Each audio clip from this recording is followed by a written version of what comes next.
Hello everyone! Thanks for coming to hear what else I saw in January that I didn't already tell you about. I discussed half the movies I saw last month in my Apple TV Plus subscription video a couple weeks ago, but I did not mention that one of the reasons why I wasn't sad about canceling the subscription is that we've got another new one to check out.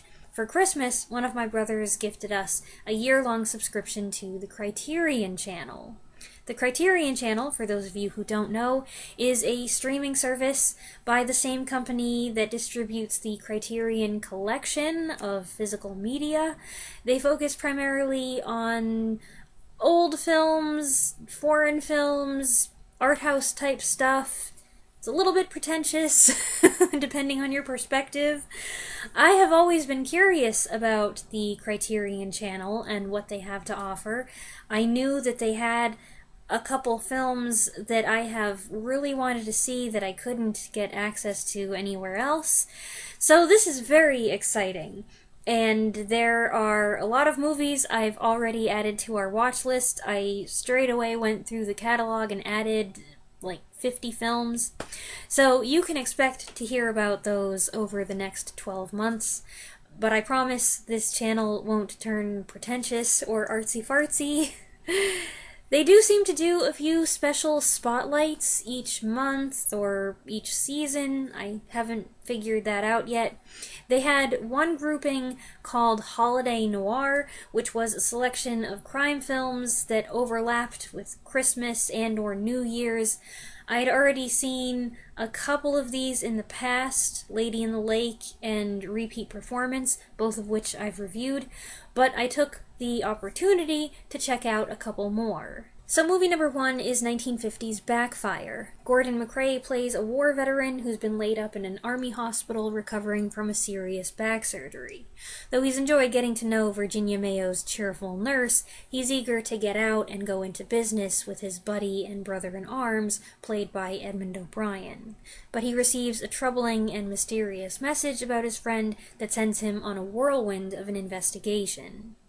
This is a pretty good thriller. From one scene to the next, I was never sure where it was going. It had some nice twists, even some startling moments. Dane Clark, Ed Begley, and Vivica Lindfors play supporting roles. While Gordon McRae surprisingly does not sing, I guess it just wasn't the right movie for it, Vivica Lindfors does, or at least her character does. She performs what I thought was a rather stiff, uninspiring torch act in a nightclub. And that was one part of the story that didn't work as much for me. She's supposed to be this alluring woman who a certain character falls for, but I had trouble buying it. The film also felt a little slow in the middle, or maybe that was just me being sleepy, but overall it was a fairly decent noir with some different elements. Movie number two is 1948's I Wouldn't Be in Your Shoes. This one's another so-called holiday noir, a wrong man story this time, Don Castle starring as a tap dancer whose unique shoes link him to a homicide. As he awaits execution, his wife on the outside takes measures to exonerate him. I'm guessing this was a Poverty Row crime drama, given that there aren't many sets and the ones we do see are modestly dressed. Not that the film is minimalistic, but it feels smallish and simple. But it's a fairly good movie, proving that you don't need a huge budget, big names, or elaborate design to make an engaging product. I don't want to oversell it. It is a bit cliché, lots of flashbacks, and a couple other genre stereotypes. Certain decisions characters make can be annoying, and at one point it was strongly reminiscent of 1949's Too Late for Tears, which I saw last year. But then it goes in its own direction, and I thought it was quite interesting for what it was, especially as the tension ramps up in the second half. Don Castle makes an appealing protagonist, though eventually he doesn't have as much to do, and there are solid supporting performances from Elise Knox as his wife and Regis Toomey as a detective on the case. Number 3 is a World War II movie, and I'll confirm it right now, these are all war movies and crime dramas we watched with my dad. 1951's Operation Pacific. John Wayne serves on a sub, captained by his buddy Ward Bond, trying to win the war against the Japanese, and coming back to Hawaii, hoping to win back his ex-wife, played by Patricia Neal. I could not determine if I had seen this movie before. There were a couple scenes that seemed familiar, but I'm not sure. I checked my records, they go back 10 years. This title is not on there, but maybe I saw it before I started keeping a list. I don't know. Either way, it was just as well to revisit it because it's an enjoyable movie. John Wayne is charming, Patricia Neal is sassy, Ward Bond is less Ward Bondy than usual, which was a nice change. I liked his character here more than I usually like his characters, and all three actors have a good rapport with each other. The odd man out is Philip Carey as Bond's younger brother and the guy Neal has been going out with. He's playing a somewhat thankless role, the insecure and increasingly bitter other man, and that's fine, but something about the way he said some of his lines was kind of creepy. There's humor and romance and daring exploits. Despite the love angle, it doesn't forget it's a war movie, although it is heavy-handed with stock footage. And Max Steiner turns in a typical score for him. I noticed he included his own love theme from Now Voyager as dance music, and I don't know, it stuck out to me because I love that movie and have watched it many times, but also he recycled it in Mildred Pierce as well, and it just seems kinda lazy to me. Either write something new or use another song. Let it be Now Voyager's love theme, it doesn't need to show up here.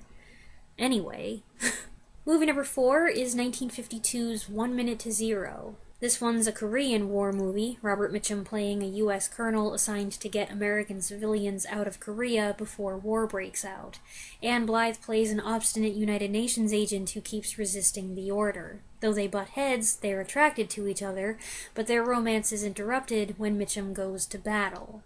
This was a Howard Hughes production. It is seeking to boost morale, but the outcome of the conflict was dubious, and this is an honest and mature portrayal of that. Old war movies don't generally show a lot of grisly details, but there are a couple doses of grim reality in the stock footage they chose to incorporate.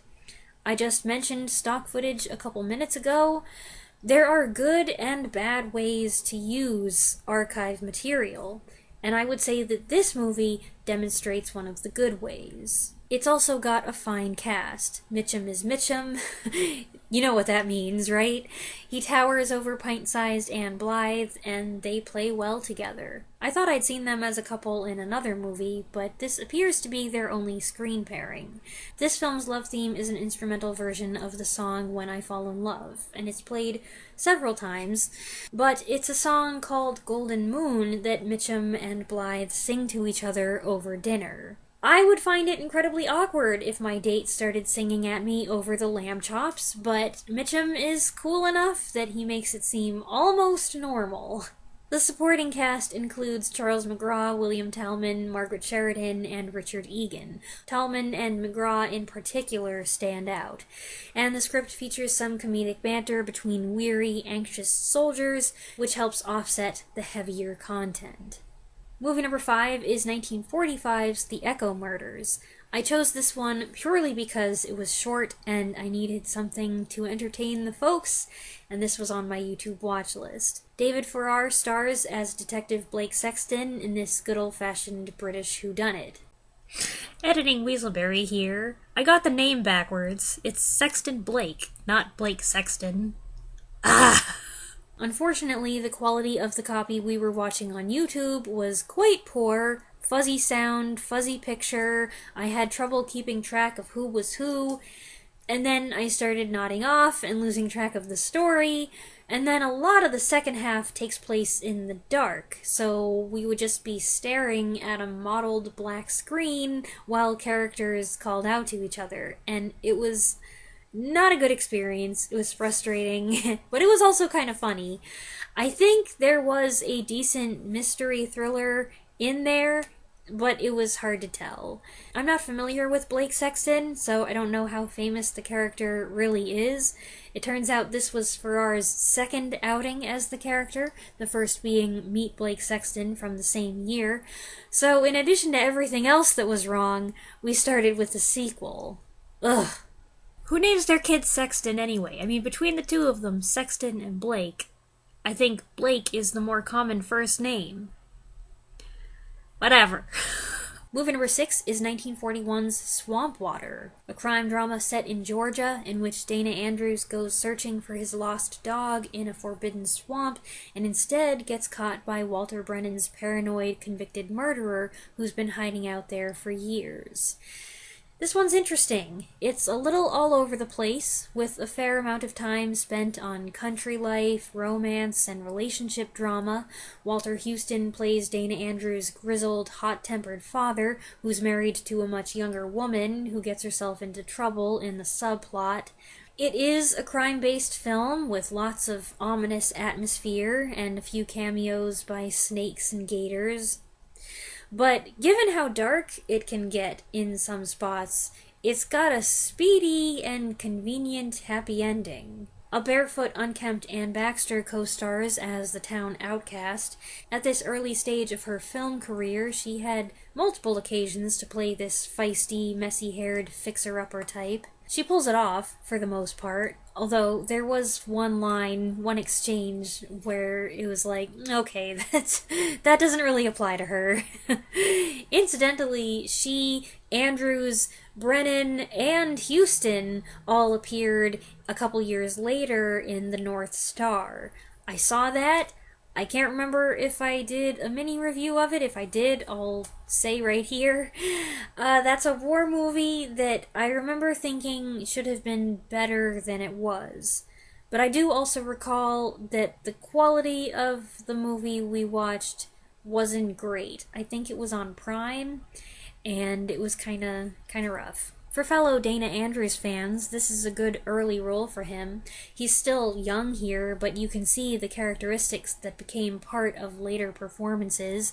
He's more lively than he usually was later on, but he's got the same subtle, dynamic presence. This was directed by Jean Renoir, who also made 1945's The Southerner, which I talked about a month or two ago. So apparently he made 2 movies about the roughness of life in the southern United States.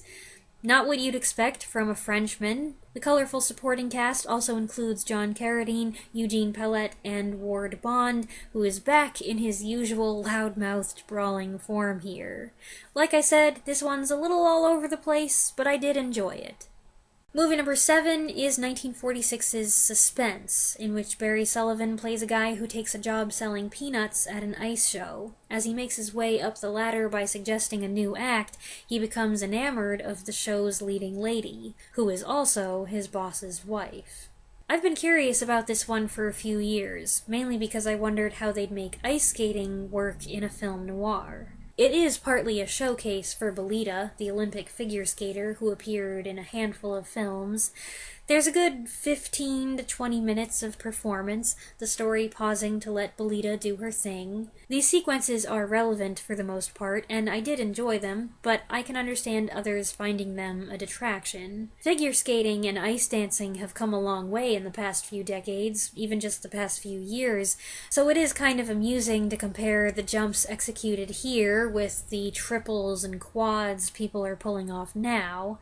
Belita is a talented athlete by any standard, though, and delivers a competent dramatic performance as well. The chemistry between her and Sullivan isn't overwhelming, but it's enough to be convincing and keep the story going, and it is supposed to be more pushy on his side anyway. I think Suspense is an odd title. It's kind of like naming a modern horror movie Jump Scare. And the first part wasn't particularly suspenseful. But in the second half, things take a turn. The intrigue starts escalating, and in the last 15 minutes, there is indeed suspense. There's also some nice imagery and good surprises.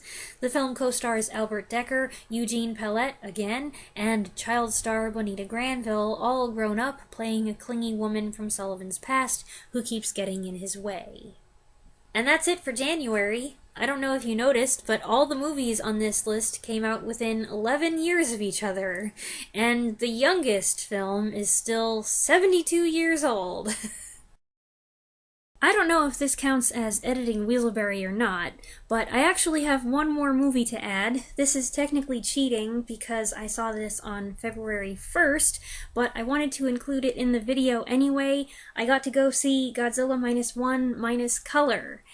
I didn't know if I'd be able to, since we had some things going on this week and the options in my area weren't great. But today, I was trying to decide. I kept going back and forth on whether I should or should not, and if I wasn't going to go, I was just hoping that they would release it on Blu-ray DVD later on.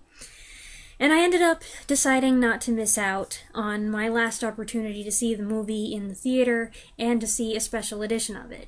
So I dragged my dad with me again, although he was quite willing, or so he told me, and we watched the black and white version of Godzilla -1 in a theater that we had all to ourselves. And it was great. We both enjoyed it. The black and white edit is really well done. I had heard that the director, who, by the way, also wrote the script and did the now Academy Award-nominated visual effects, painstakingly went through the movie frame by frame to alter the colors.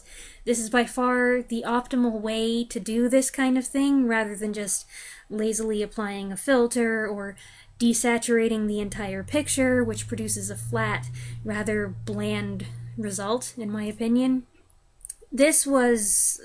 It looked really good. It was rich, there were smart choices made, and as others have said, it creates a feeling like you are watching a movie released in the early 1950s. Godzilla -1 paid homage to the original 1954 Gojira in so many ways already, and this was kind of like the cherry on top.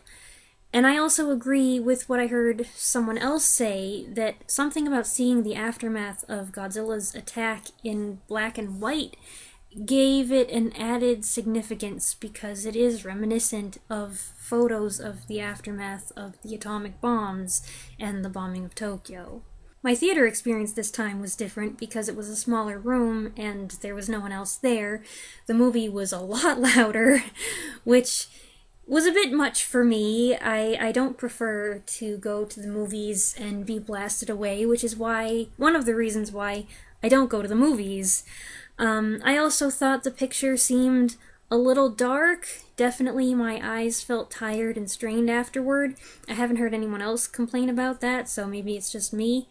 But as someone who loves old black and white movies, this was something I didn't want to miss, and you can tell the people who rendered the minus color version share that love.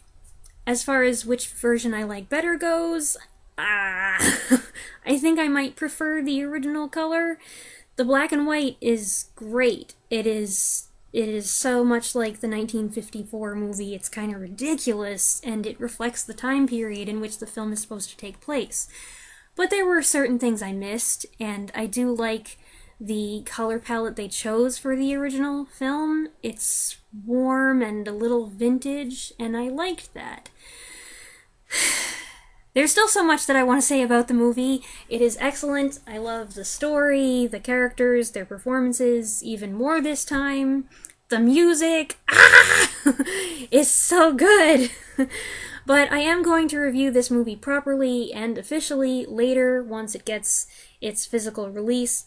Hopefully we won't have too long to wait for that. I am excited to finally watch it at home with my mom and share all the wonderful moments with her. But I wanted to pop on here and share these thoughts with you. I know a lot of you did get to see -1 minus color during its limited 1-week run. I'm glad I don't have to be jealous of you now. And I want to thank those of you who contacted me to make sure that I knew about this so I wouldn't miss it. I was very touched by your thoughtfulness. Stay tuned for a full-sized review of Godzilla -1 down the road. I hope you enjoyed this video. Let me know your thoughts on any of these titles that I discussed or anything that you watched last month in the comments below, and I'll be back next week with another review. Thanks for watching.